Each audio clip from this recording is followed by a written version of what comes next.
It's working its way there. All right, here we go. Hey, everybody, welcome back to another great episode of BariAftercare, the podcast. And I'm doing something a little bit new tonight.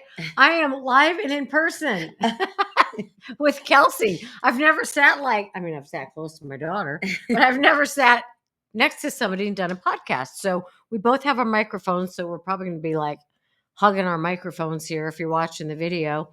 If you're not, just know that Kelsey is live here with me in studio, and we have a so fun guest tonight. And I know she's fun because Kelsey told me I have actually never met our guest tonight, but I'm going to introduce her and we're going to learn her story. She's a post-op patient, and I'll tell you how we've all come to be together tonight.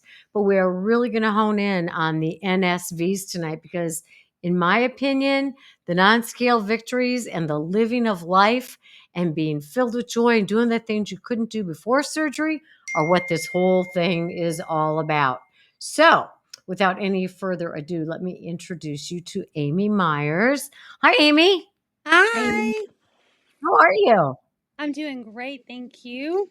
So this is your first podcast? It is. It's my first time being interviewed on a podcast, so that's exciting. It is exciting. Oh my gosh. Yeah. So how I came to know of Amy is Kelsey is a trainer at Burn Boot Camp. And Kelsey would come home and tell me very often, Mom, there's this woman at camp and she is just so much fun and she's so positive and she's Aw. had bariatric surgery. I'm like, oh my gosh, we got to have her on here. So before Yes. we get to the part about how you know Kelsey, I want to learn all about you and your Okay. journey to surgery and all of that stuff. So take it away. Yeah. So I guess my journey with weight, I feel like started even when I was in high school. Like I always felt like I was overweight, but when I look back at pictures of myself, like I was not overweight. I think I just had hips and nobody else did. And so I Yeah. thought that I was like just my shape of my body. So I remember like wanting to diet and stuff like that, probably middle school. That's as early as Wow. it started for me. Even though I wasn't heavy, I wasn't unhealthy or anything like that. I was very into cheerleading. I cheerleaded from the time I was 6 till Wow. college, like my freshman year. Very athletic. But in my head, just had this narrative that I was fat or that I was bigger than everybody else, that kind of thing. Um, Can I ask and a question? yeah, Did you get messages about that from anybody, like, at school or at home? Like, who's in your family? Do you have any siblings? I do have an older brother, and you know, mom and dad were really close family, close knit. My grandmothers were pretty vocal about my shape. I remember that. I remember. I think that was where I first was like, huh, something may not be right, you know? And in middle school, I grew up in a very small town. We only had 2 middle schools, 1 high school. So everybody knew everybody from the time we were like in kindergarten until we graduated high school. Like I sat next to the same people in kindergarten as I did in my high school graduation. Wow. Everybody was in everybody's business. Everybody knew everything. And I really do feel like looking back at pictures and things like that, I was very athletic and I was shaped differently than a lot of the girls I went to school with. They were very, very thin, very, very skinny. And I just thought I was fat. Like, you know, I thought, like, well, I don't look like them, so I must have something wrong. Like, there must be Uh-huh. something different. Is it And fair so, to say is it fair to say you were not the flyer on the cheerleading yes. team? No, I was always a base. Always a So, base.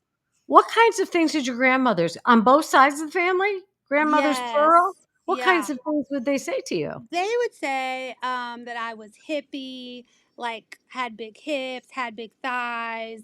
I mean, just out at the dinner table, like, should you eat that biscuit? You got a little bit on your thighs, like things like that. And my mom always stepped in and was very adamant about you don't get to speak to her that way. Good for mom. Yay, Yeah, so mom. mom was always very vocal and always talked to me about don't listen to them, that kind of thing.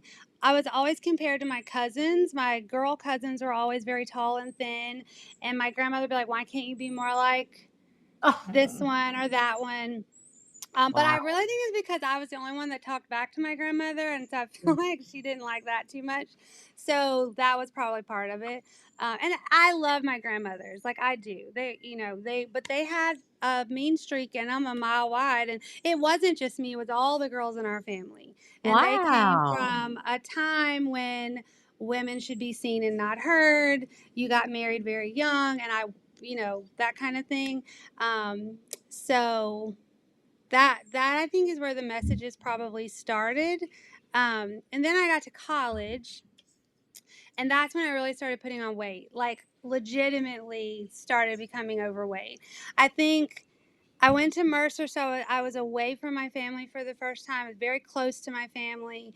I'm a homebody too. Like I would much rather be at home in my pajamas watching Jeopardy than and that was like in college too. Like if I'm being honest, I've always been just like let me stay at home, and I think um, so I started putting on weight because I was homesick that first year, that kind of thing. But I also feel like that time in my life, there was a lot going on with my hormones.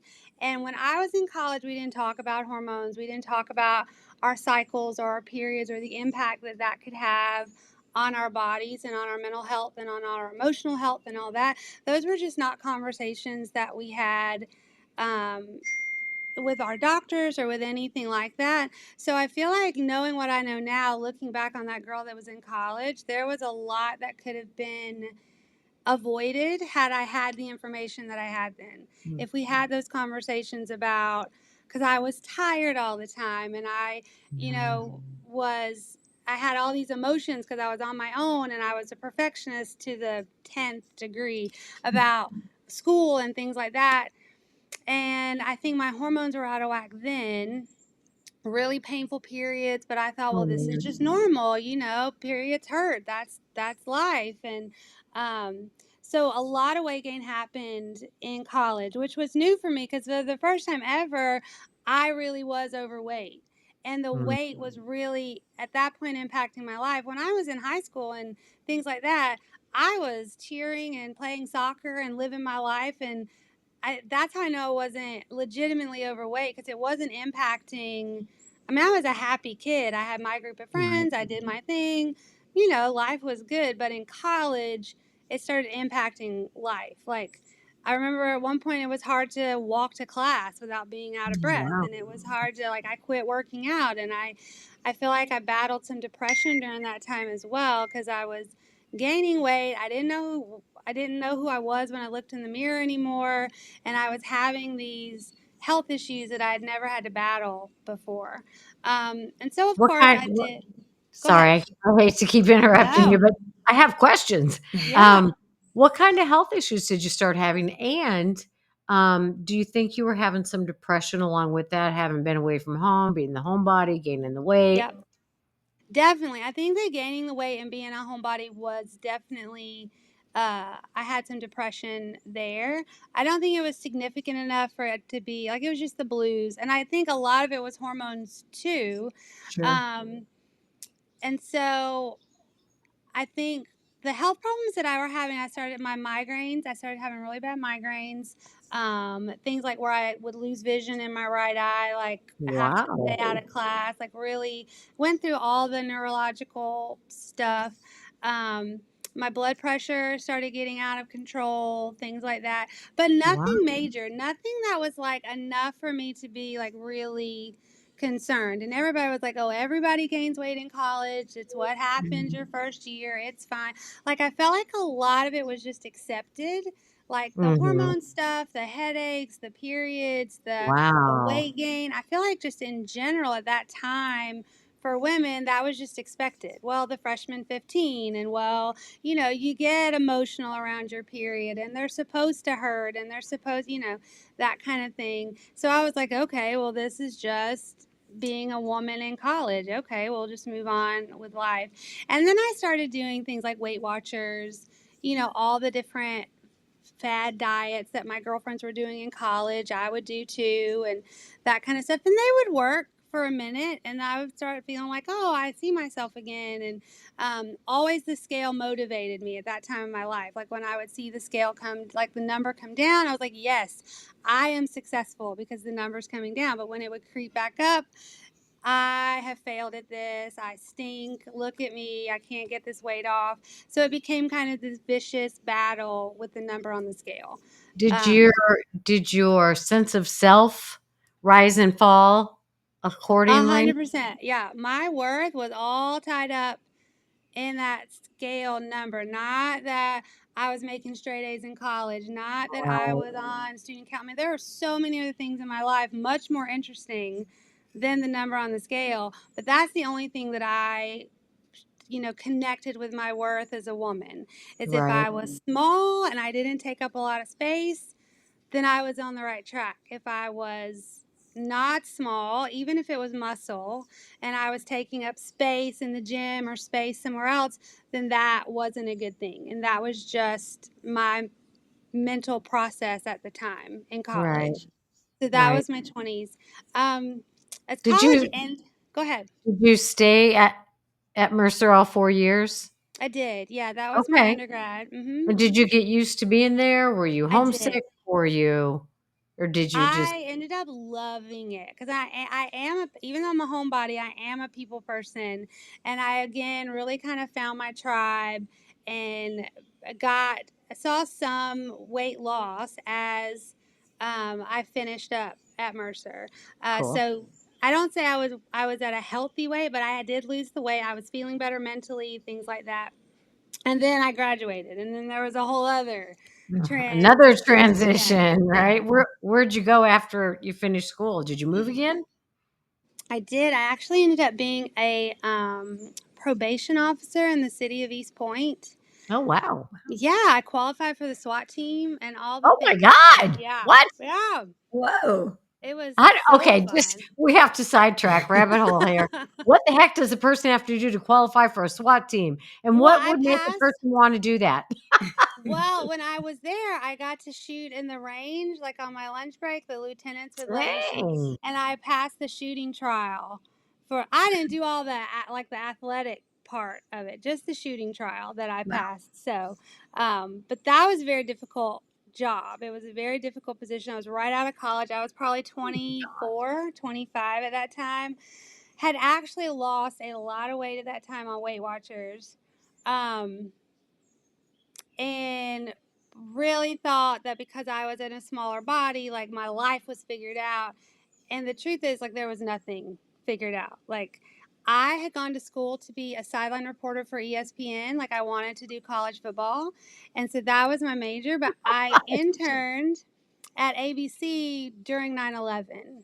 Oh, And so I saw wow. like real time footage of the Twin Towers and was, I really think, will never be the same from that moment.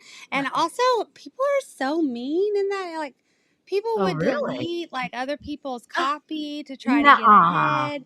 And Oh my god. I was just not about that life, ladies. Like, it was just so Whoa. competitive. So I realized that this is Whoa. not for me. This is not what I want to do. So here I was, I graduated college. What I thought I was going to do, I'm not going to do anymore. The job in East Point was paying the bills at the time. So I really kind of lost my path for a minute. I was like, I don't really know what comes next. And I think food became my coping mechanism for that. Like, I don't know what I'm doing, but I know how to eat, so I'm going to Sure. do that. And that was And just it was really where I again, was. And so, comforting. Was it your form of comfort too? yes, a hundred Yeah, percent, 100%. And the job was so stressful. sure. Like all these people on my caseload were like these grown men and things like that, and I'm like this little 24-year-old pint-sized nothing trying to tell them where they need to go and what they need to do. And oh, hang on. Okay, give me a kiss. Mwah, Hi, good night. buddy. Love you. Oh, too Okay, sweet. bye. I Good love night. you. Sweet dreams. I'm so sorry. Oh Sweet no, dreams, we bud. always love kids. Okay.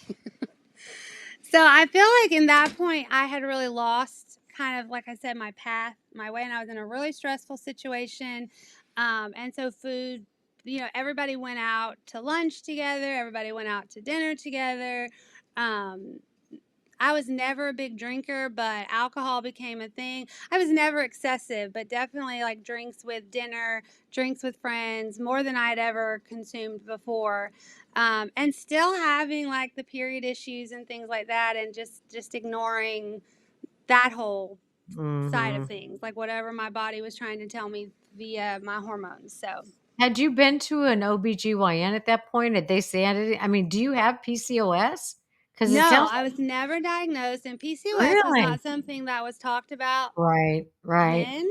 Yeah. I did have regular gynecologist appointments. I did, because there's a history of like cancer and things like that in my family. So I started going to the gynecologist when I was probably 22 was Okay. my All right. first visit and things like that. Regular, but they always said, well, this is normal. This is how it is when you're a woman. Oh my God. Um, Okay. yeah. So I started putting the weight back on during that time period. But I finally realized that education is where I needed to be, because there were kids on my caseload that were just barely 17, and they were going to prison. I mean, they're going to prison Oh for some wow. of their offenses, and their moms and dads were in prison. There Oh was one wow. family where like the guy had just turned 17, 18. He just turned 18. His mom had just gotten picked up for prostitution. His dad had just gotten picked up for drug abuse. And I remember him sitting in my office saying, there's not another way to live life. This is what I've lived my whole life. This is what's supposed to be next for me. And I realized that this kid never had anybody to speak life into him. He never had anybody to Right. make a difference when he was younger, to know that there was a different way. And so that's when I Wow. went back to school, got my master's in education, and have been teaching for 18 years. This will be my 18th year Wow. in the classroom. Congratulations. And Yeah. wait, that's impressive. Talk about a way to make an impact. Yeah. People What just do you need to know there's a different way, I think. absolutely. And what do you teach? Elementary school. So the most recently I've been fifth grade, but I've taught everything I think you could possibly teach in elementary school in Oh, my that's 18 years. awesome. But last year was my 18th year in fifth grade, and I taught fifth grade. And So I'm yeah. guessing the most important thing you've ever taught is you matter. Yes. Mhm. Yes. And you can have your own path. Like, I think people feel like the path is already laid out for them, but you can have your own path. You don't have Yeah, to do what mom exactly. did. You don't have to do what dad did. You do whatever you were put here to do, Right. and go make that happen. So it's not a predestination. And it's interesting when you were talking about how you were figuring out this isn't the job I want to do. And this, the work with the troubled kids was just a way for you to be redirected to where you needed to be. Right. And I really think everybody's circumstances are signposts. I They're not love dead that. I ends, they're agree. signposts, and they just, everywhere we are in life, even in my heaviest weight, was just redirecting me back to where I needed to be. If you really listen to what's going on in your life. And I think so many of us don't listen, we don't pay attention. But if we start paying attention, I think it really does put us where we need to be in life. That's just my Well, opinion. I don't think you knew about all the wisdom in that head either. I agree with you. I Yeah. always believe that, you know, where we're at is um, preparing us for what is next to come. Yeah. My mom always says nothing happens to us, it always happens for us. Oh, I love her. Yeah. Even more props for mom. Yeah, Dang, she's a she's good so mama. smart. She is. Yeah, absolutely. I just read that somewhere the other day. Life Yeah. doesn't happen to us, it happens for us. I'll think of Yeah. where I saw that, but I agree completely. All right. So, when did you have surgery? Were you at your highest weight when that happened? No, I was at my highest weight, probably early 30s. I was up to 308. That's the last time I weighed. So, Good truthfully, for you. I was probably heavier than that at one point, but I would not step on the scale anymore. I was just so miserable. And then I remember I was on a field trip with my fourth grade class, and I couldn't keep up with them. Like, we were walking, it wasn't a hill, it was just a sidewalk from the bus to the front door of the museum. And I physically could not keep up with them. And it's going to make me cry because it always upsets me. But it was such a safety issue. We were in downtown Atlanta, Oh, wow. and I couldn't keep up with my 9-year-olds that I was responsible for. And it Yeah. was the first time that I realized that my weight and my health was impacting others as well as me. The very first time. Because for a while I had gotten to a mindset, well, it's just me, nobody cares. You know, I'm going to eat what I want to eat, because I had gotten to a point where I was feeling so bad. Physically, mentally, I didn't care. I was like, well, this McDonald's is going to make me feel better for a minute, and I would like to feel better at least for a minute, you know? But in that moment, I realized this is affecting the children in my classroom, because I'm not my best self. And that's not fair to them, because I became a teacher to be my best self so that they could be their best selves. And Mm. I wasn't fulfilling that promise to them or to me. And so I think at the point when I realized that it was impacting other people and that my students were learning from me and from my actions, I was done. I was like, I went home and told mom, I was like, I don't know what I got to do, but I got to do something. And the next day, I just decided that I was going to do one thing every single day to be a better person. And I was going to be real honest with my students. And I told them, I said, I'm going to do one thing. I'm going to walk to the mailbox twice today, guys. And they would cheer me on. You know, they were so sweet. I'll never forget that class. And I did the next day. It winded me to walk from my front door to the mailbox. And it was just a typical driveway. You know, it wasn't like super long country road. And I started doing that. And then I moved into hot yoga, but it was like the Oh, actual Bikram yoga. So it wasn't like, my favorites. Totally my yes. favorite.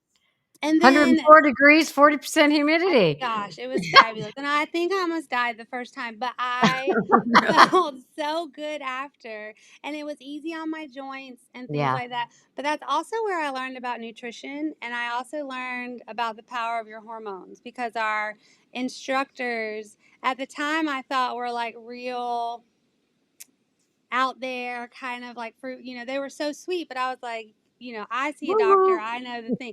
But what they taught me really changed, like, what you put in your body impacts every part of your life. Like, it just does. And that was the first time that I really started paying attention to nutrition, really started paying attention to the medicines that I was taking, the products that I was using, things like that.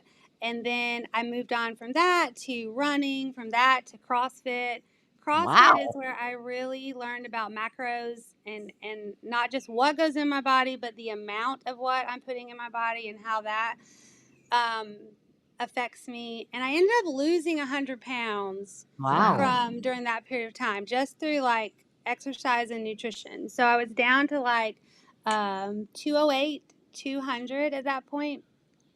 And then I got pregnant with my son. And so, Can I yeah. can I interrupt for just a second? Yeah. Because you're making some really great points that, in my work as a psychologist, I try to um, get people to think about. And one of the things that you said, hang on, will you go plug that thing in again? Because Sure. my computer unplugged and I don't want the battery to die. Um, thank you. Um, One of the things that you said is you realized how your weight was affecting other people. Thank you. And I think that that is, nope, unplugged again. I'm working on it. All right, You keep thanks. going. I think that's one of the things that people are kind of unaware of, Yeah. right? We think, well, it just affects my life, but that's not at all true. So I know you have a child. Um, Yes. do you feel like back then or whenever that your weight was affecting, not just your students, but your other, your family or your spouse or your, I definitely think so. I think that I just feel like when I look back on those years in my life when I was that heavy, it wasn't even about aesthetics. It wasn't even about how I looked, although that was a thing. Like, I was so unhappy with the way that I looked and the clothes that I had to wear. But I was really just kind of I just felt like I was going through motions in life. I would just get up and kind of, there was no real joy or zeal or excitement. It was just like, and I think that that is heartbreaking. Like, now that I am a mom, I think that was probably so heartbreaking for my own mom to watch, I'll you know? bet. I'll Um, bet.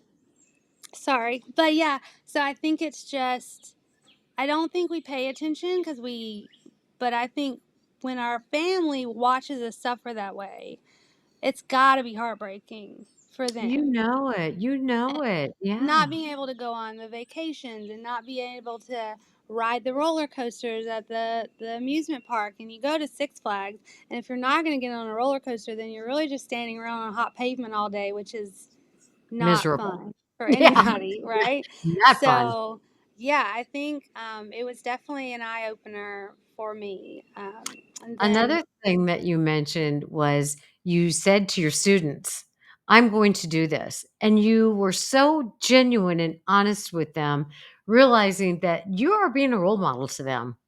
yeah, And they are looking up to you, and they are looking at the words that are coming out of your mouth and the things that you are doing to see if they match.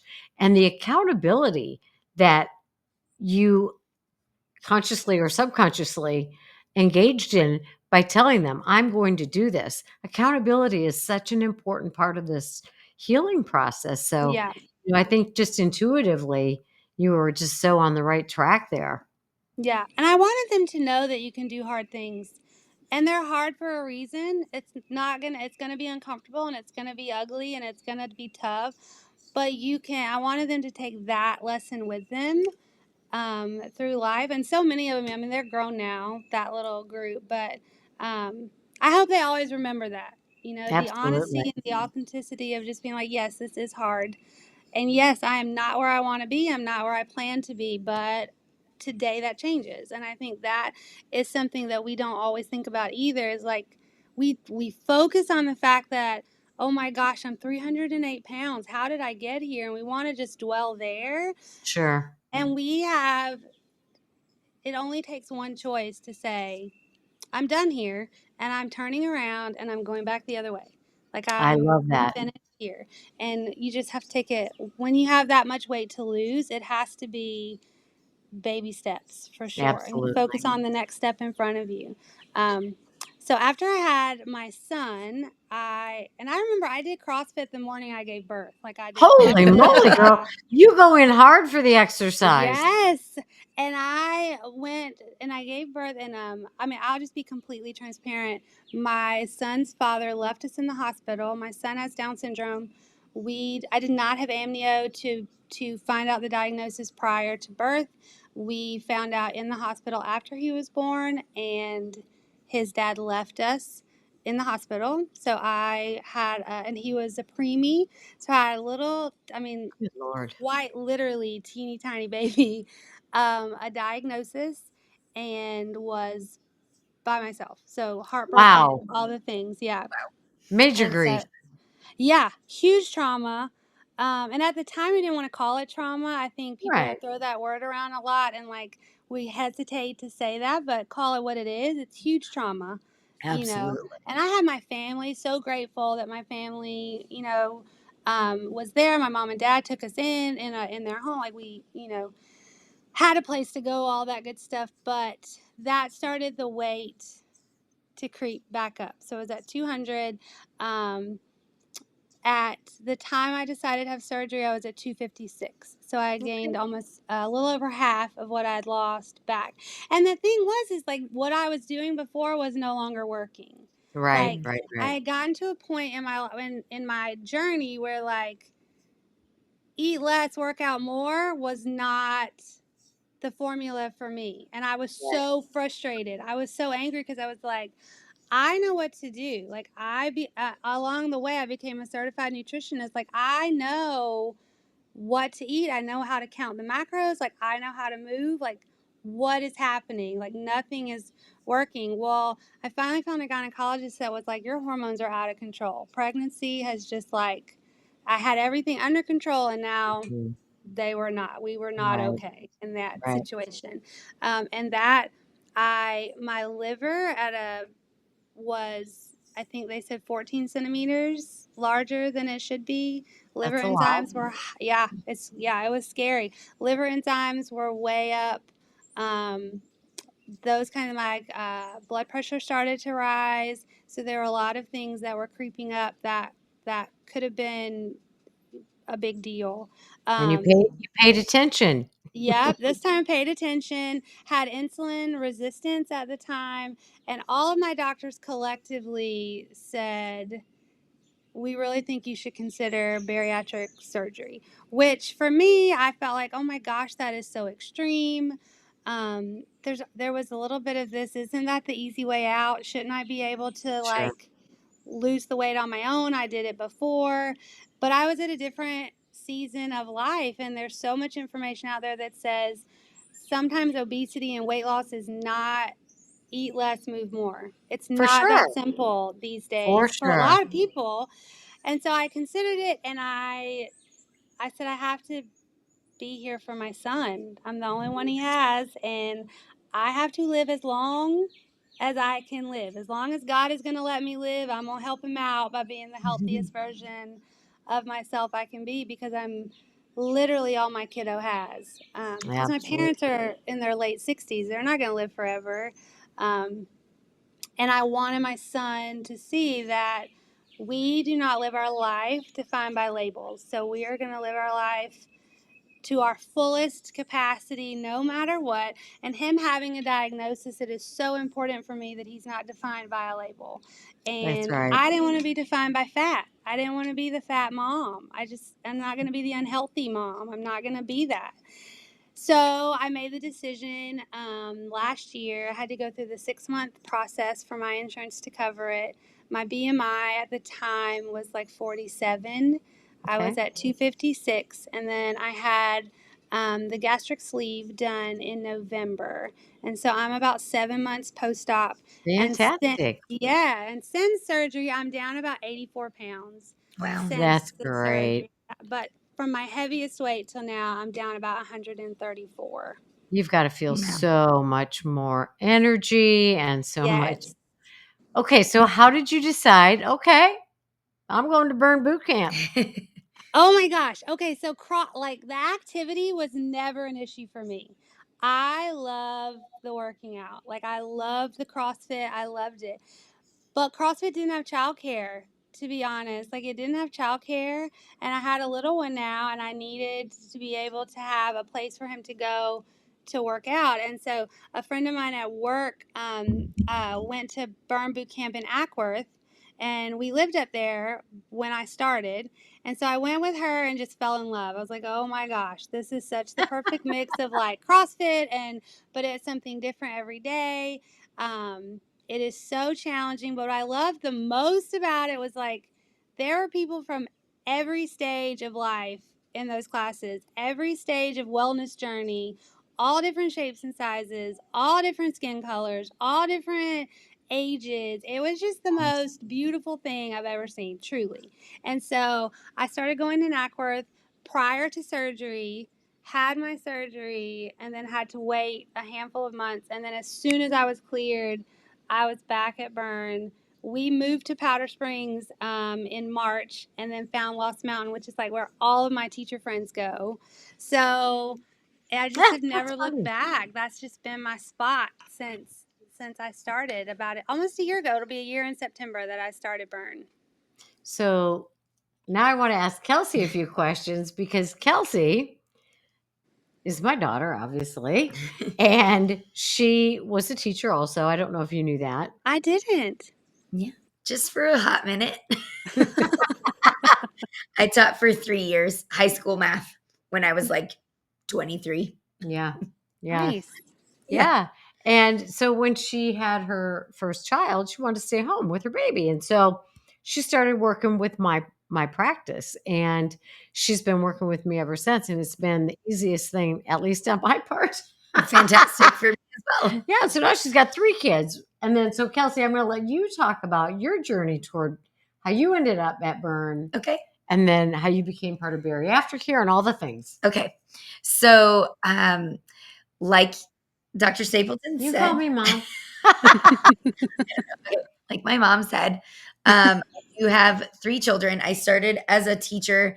I love math. I've always loved math. She's not my biological she is. I Her get that from my dad. dad. He's an accountant. So it was just what I knew I wanted to do for a while, I guess since high school, about high school, I decided I wanted to be a math teacher and I wanted to teach high school. And so I went to college, got my high school ed math degree, and started teaching high school math right away. I even started at my alma mater for my first year of teaching, and it was wonderful. But then I got engaged, and my husband and I, we went to college together, but then we were long distance for the first year, and we got engaged and decided we were going to be in the Atlanta area. So moved back up here after that, and I taught for 2 more years, and it just I I was very anxious as a teacher.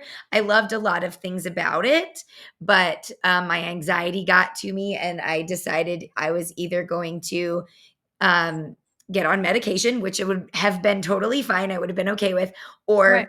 or maybe do something different. So I had the opportunity to go start working for my mom at her private practice. And so decided to do that. And then was married now and had gotten pregnant with my first child. So I just stayed with the path there. Fast forward a couple years, I had my first kid when I was 25, and then had another at 27, and then I had my third at 30. And with the first two, just with breastfeeding and being 25 and regular movement and such, I was able to get back down to my pre-pregnancy weight pretty I don't want to say it was easy, but it was just a quicker process. And I also started running. I was also like you, Amy. I was a cheerleader in middle school and in high school, just always very active. And my mom has always been very active and showed us, to keep moving your body. So did that, and then I started running after my youngest turned 1. My husband is a runner. His whole family is a family of runners, but it was always something that I hated doing. But as my husband said, he always wanted me to run, I guess, because he's very passionate about it and has a lot of education around it. So he knew that he could help me in that aspect if I wanted to, but he wanted me to do it on my time. So anyway, I started Couch to 5K a year after my son was born. And it's I remember the first time that I got up to a 2-minute increment of running, I thought I was the Olympic athlete. Seriously, I believe I just ran for 2 minutes straight. It was this big deal for me. That is a big deal. Because I wasn't a runner and I thought that I hated it. So I did Couch to 5K, I worked up to a 5K, and then I could run, 3 miles straight, and again, thought I was just like this amazing runner. But anyway. To me, you are by that way. Thank you. So that's what I did. That was my exercise throughout the second child. And then after my daughter was born, my third, I did still keep running, but at this point, I probably was 15 pounds over what I had started pre my first child, and running wasn't, I wasn't losing weight running. So I had a friend who lived in my neighborhood, and we started doing a 90-day, I can't remember now even how long it was, but we did this exercise routine every morning at her house at 4:30 in the morning. I would go to her house and stuck with it and completed it. And then when it was over, I was like, I don't know what to do next. And she was at Burn Boot Camp at a different location, and it was very close to my house.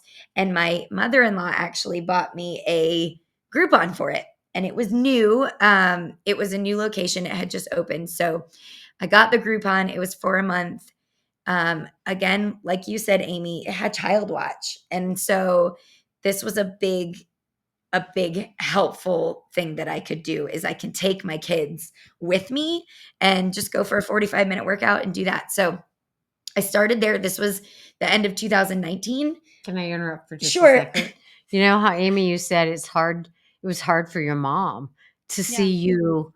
And it was hard for me to see you too, Kelsey, because I mean, I could just see it. You didn't feel good about yourself. It's true. I was just uncomfortable. I was uncomfortable in my uncomfortable. skin. I hated getting dressed.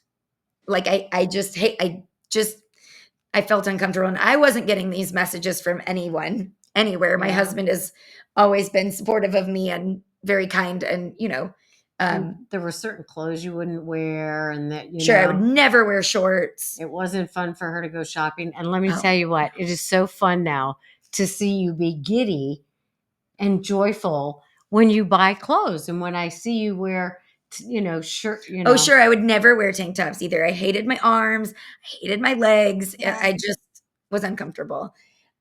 So yeah, so I started at Burn, and like you said, Amy, where you learned about nutrition, this was the first time like I knew what foods are, quote, healthy, and what to stay away from, but I didn't know amounts and Right. macros. This is like the first time I had heard about macros. And as soon as I adopted that and started doing the nutrition with the exercise, it was like 6 weeks and I was down 10 pounds. And it wasn't about a number. Like I didn't need No. to be to I didn't need to be pre-baby number. I was many years older, and once you hit 30, your body is not the same as in your 20s. C-sections later. Right, And right. Yeah. But it was just about being comfortable and like proud of myself, like look what I can do, and whatever. So I just started, I was attending camp 4 to 6 days a week, and I loved it there, and I found my community. And like you said too, the wonderful thing about Burn Boot Camp is it's so inclusive and so welcoming, and there's no comparing. I mean, you might do that yourself, but Yeah. nobody else is comparing you to anybody else, and nobody is watching you except to be like, look what you did today. It's all so positive. And I've been to several burn locations, and it's like that. And I don't know that all the burns everywhere across the nation are like that, but the few in our community that I've been to, the people are so wonderful and so Yeah. encouraging, and the Agreed. trainers and the owners and just everybody in the community. It's just been so wonderful to me. So anyway, about a little less than a year ago, um, we had at the gym at the location where I was at prior to where I am now was doing a trainer showcase. They needed some more trainers. And, it's something that I had been interested in, but never really thought that it was possible. I have 3 young children. We are so busy. This is such a busy stage in life. Both of my boys play competitive baseball, and my daughter is still trying to find her thing, but is always, always in a sport. And we are Yeah. just go, go, go all the time. And I have this full-time job. And my husband has a full-time job. It's just a lot. But my boss mom encouraged me to, if this was something I was interested in, we could make it work. And so I went to the trainer showcase, and it was kind of like a mini tryout. And there they had a little interview process. Then they asked me, why did I want to be a trainer? And it's kind of like I get to do my teaching. The things that I loved about teaching, I taught math, and math is one of those subjects that like so many people say that they hate it. But I think Mhm. I think that that is a thing where people get these messages put into them, and that was one of the reasons I wanted to teach high school math, was because so many people are told that they're bad at math, and so they're like, "Oh, I hate math because I'm bad at it." And I just loved that was one of the things I loved about teaching math to these older kids was like, you don't you're not bad at it, You just been told that by so many people that you now think that you are, but like it was so great. I loved just like even if, there are so many different aspects of math, whatever. You might hate one part of it, but you probably don't hate everything in math. So just Right. to find like that one just to find like that one thing like, okay, this unit, it might trigger like, look, you did well at this unit. So like you Yeah. can do well, you just have to put your mind to it and, whatever, all the life lessons. And that was another thing too, where like people are like, when am I going to use this? And I was like, well, you probably won't use this formula on how to find the area of a circle. However, I'm going to teach you, to like be resilient and you can do hard things. Yeah. And, I'm teaching you how to use your brain and use your mind and find those skills. whatever. We don't have to get into teaching philosophy, but but anyway, this was an outlet for me to be able to use that and use the things that I was taught in my education career just into the gym. Like, people hate exercise, or they hate running, or they hate like little things, but it's like, okay, you're not going to love every workout. You're not going to go into every workout and be, that was fun, but you Right. are going to go into it and say, that was difficult and I did something difficult, Yes. and like, Yeah. I personally don't love leg day, but I go to leg day and I might lift a heavy weight and be like, wow, I picked up that heavy weight. Whereas I go into a cardio workout and I'm excited and I pumped to do it, but not everybody is like that, right? Yeah. Yeah. Yeah. So anyway, I got to do it. I got Yeah. to do um this internship and then learn from that, and now I get to be a trainer and I get to bring the joy into something that, not everybody finds joy in, and you're not going to find it in every day. But I just love that I get to be a little part of people's journey to Yes. try to lift them up and bring out the joy in exercise and just movement and taking care of your body. And, it's not about weight loss, and it's not about that. It's just about like finding those wins and Yeah. being able to move and do life, just do life. And how both of you have talked about, and this absolutely applies to me and everybody, I'm pretty sure, is that when you do something that's hard, whether it's exercise or learn a math technique or, Mhm. whatever it is, keep up with your 9-year olds, whatever it is, you Yeah. feel good. And that transfers into your life. And it's about life skills. It's about endurance, and it's about persistence, and it's about resilience. Absolutely. It's about attitude. And then Kelsey started sharing with me your posts. Oh yeah. So tell me about your posts, and are you doing them with the intention to encourage others, or is that just a byproduct of you sharing the joy that you're experiencing? Well, I've always tried to be just very authentic in all areas because I just feel like life is what it is, and I find if you are authentic and you share something that somebody else, I guarantee, is struggling with the exact same thing. So when anybody asks me about my life or my weight loss journey, I'm pretty upfront, like, this is so what I dealt with. And I actually get some negativity on social media sometimes when people find out about bariatric surgery, and um, well, you're body shaming the plus size community. You should have stayed plus size and Oh, learned for to love God's sake. yourself then. And I feel like for me, it got to a point where it was not just about the size of my clothes. That was a very small piece.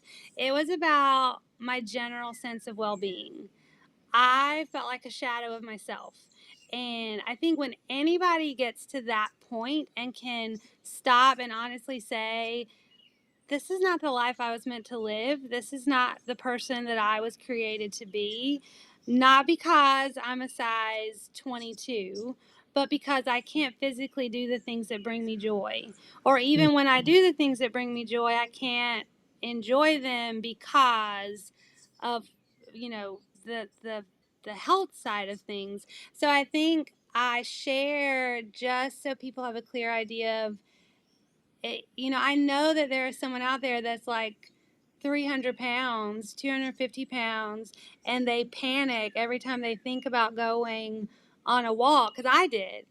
I will never forget the feeling of walking into the first hot yoga class at 300 pounds, or at that point it was like high 200s, and all of these like super flexy bendy. Oh, I went into a class and the entire Georgia gym dog Wow. team was No. in there. I was Oh like, my That's gosh. where is the intimidating. camera? What is happening? This cannot be real life. I mean, the things that those girls can do with their bodies is mind blowing. And I was just like trying to stand on one foot at that point. And so I think there is somebody out there who has that panic and who has that, I really know I need to do something, but I'm terrified of the process because I know it's going to be hard work. It's not going to be an overnight thing. I think in our society, we want it to be instant. We want it to be, I want the pill that I can take tonight and wake up tomorrow looking like I did in high school. Give me that pill, please. I will pay whatever it takes. Right. That is just not real life. Even with bariatric surgery, that is not, yes, you lose the weight at a quicker pace, but it's Right. not overnight, and it is an entire lifestyle change and shift. Because I also share, because I think people have the misconception that if you have bariatric surgery, it's easy peasy. When I've had to be more dialed in with my nutrition now than I've ever had to be before. Because if I don't hit my protein goals, if I don't hit my hydration goals, if I don't get my minimum number of calories in, I have a real problem after a while. Not just Right. oh, I'm hungry, or oh, I'm going to go binge eat. Like, I'm not getting the nutrients that I need to live life. So, like, it has to be more dialed in. So, I think I share because I know someone's sitting there ready to start their journey and terrified to take the step. And I just want them to know, like, I get it, but just don't take the step. Just go take Is the it step, whatever is it that is. okay? Is it okay with you if Kelsey reads two of the posts she shared with me that you Yeah, posted? sure. Because I'm like, when she read this to me, I'm like, will you ask her if she'll be on the podcast? Aw. Because you're so encouraging and uplifting. And to me, it's like, this is what non-scale victory is about. This is what having bariatric surgery is about finding who you are and who Yeah. you were meant to be and living it. Yes. Okay. All right. So here's the first one. It If they're says, typos, just like fix them. no one will see them, so I can read it. It's fine. Okay, good. Okay. It says, "Hey, today we had to run laps as part of the workout. I immediately looked for the modifications, rope slams. I told myself I was going to skip the running because my knee was sore, but the hard truth is I was insecure. I'm too slow. I jiggle. It's uncomfortable. On my second round, while I was doing rope slams, I realized that I was cheating myself. So the next round and every round after that, I ran the lap. I was slow. I jiggled. I was uncomfortable but I'm stronger now than when I walked into camp. I challenge you, my friends, to do what's uncomfortable. Run the lap, try the donkey kick or box jump, lift heavier, do more than you think you can. Let's all leave our workouts better than when we started them."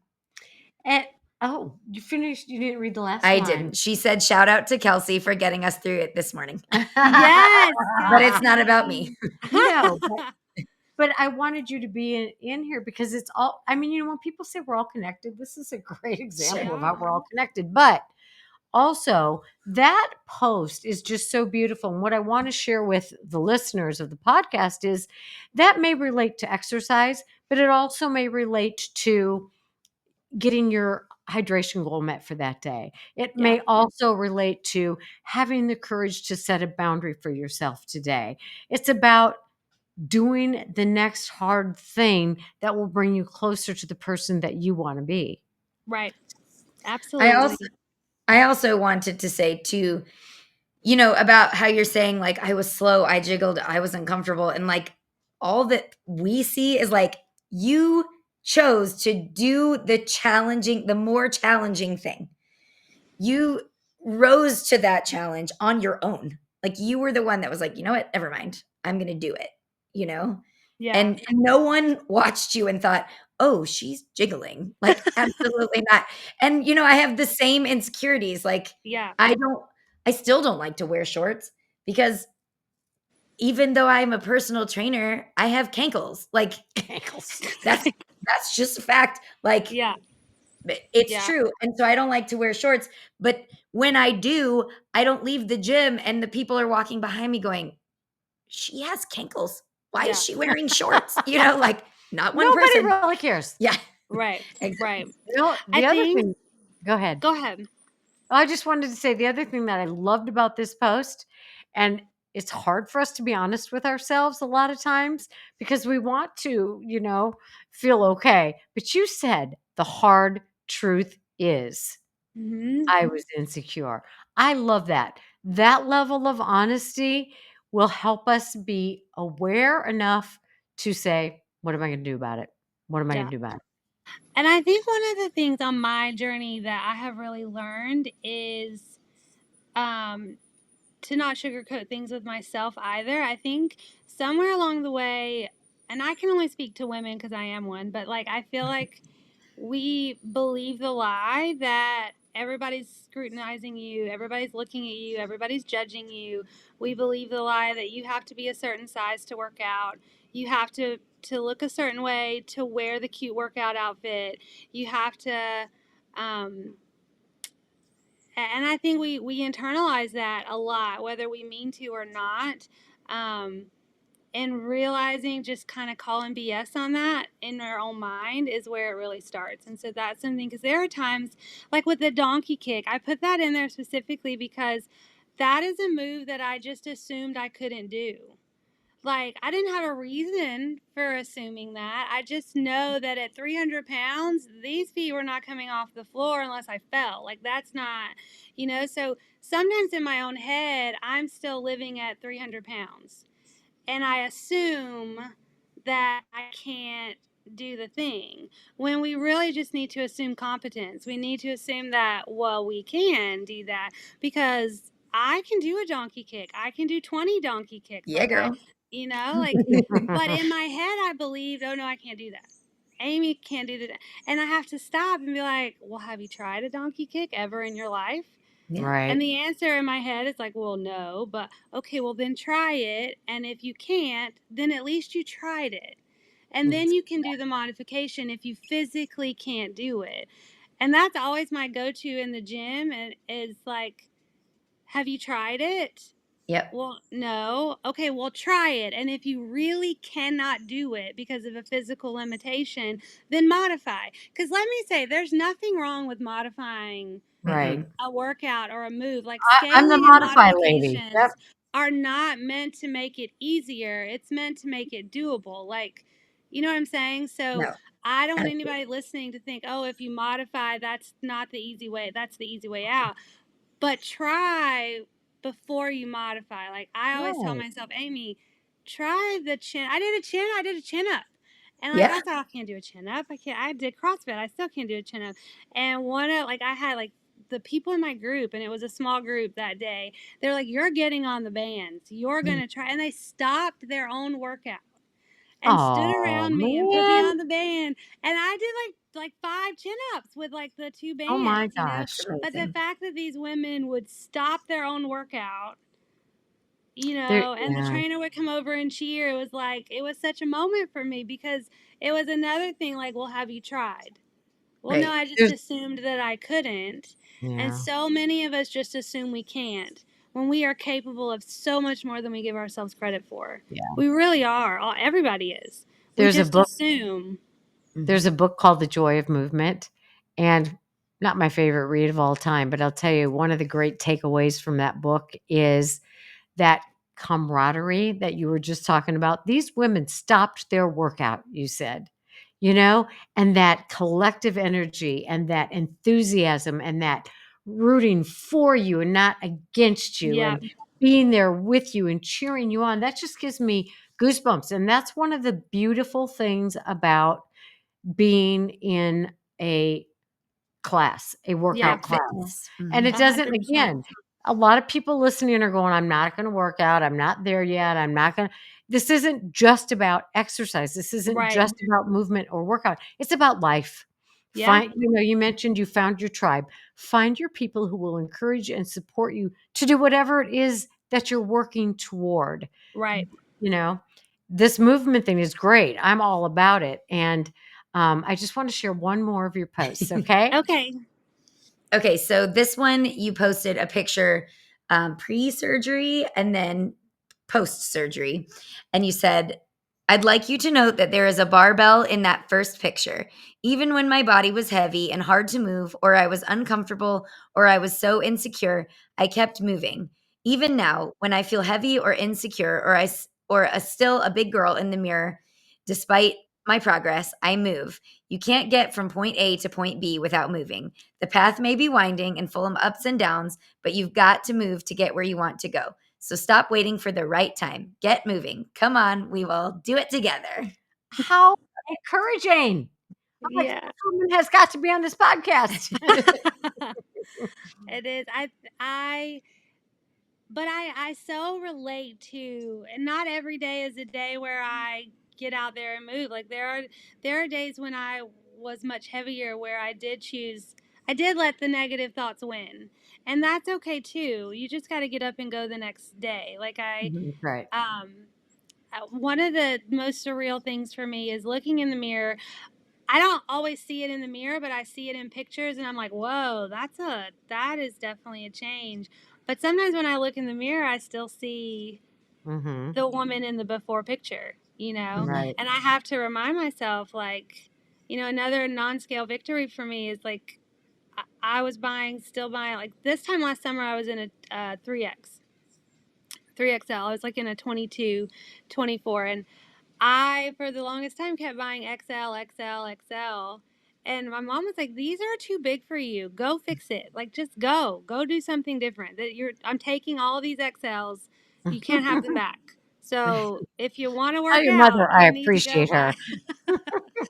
So I went to do like some back to school shopping and like bought a dress from J. Crew in a medium. It's a Mhm. medium. Like I don't know that I've been in a medium. Well, it's been a really long time. But like those are things like assuming that a medium wouldn't fit and Right. you put Right. on the medium and probably could have wore a small in the dress. Like, you Mhm. know, those are the things like if anybody took anything away from my story, it's that you are again just capable of so much more. We were not born to be mediocre. Not a single person on this earth was like born to not evolve into great things. Like I don't believe God put you on the earth, but like, okay, you just stay lukewarm. That would be Right. awesome. If you could just stay lukewarm so that everybody else knows what that looks like, that'd be great. Just stay right there.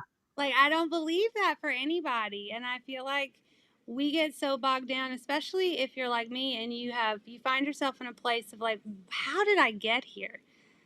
Like, how can I not keep up with 9-year-olds on a sidewalk? Like, Right. I was so mad at myself and for so long so disgusted that I had allowed this to happen because I'm telling you, you live the life you create, right? Like once you really take accountability for where you are and like this is not my mama's fault.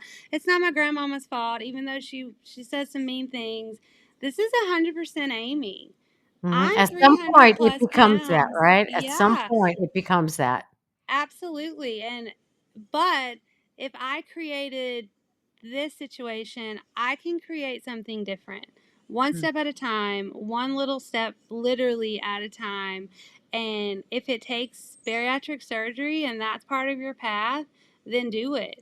You Absolutely. know, do it but do it right. Don't do it with the intention that I'm going to have surgery and then life is going to be easy and I'm going to be able to Right. go back and eat what I want to eat and still lose the weight like that. Yeah. You have to do the mindset work in life. You have to do the mindset work, even if it, like you said, if it's not weight loss.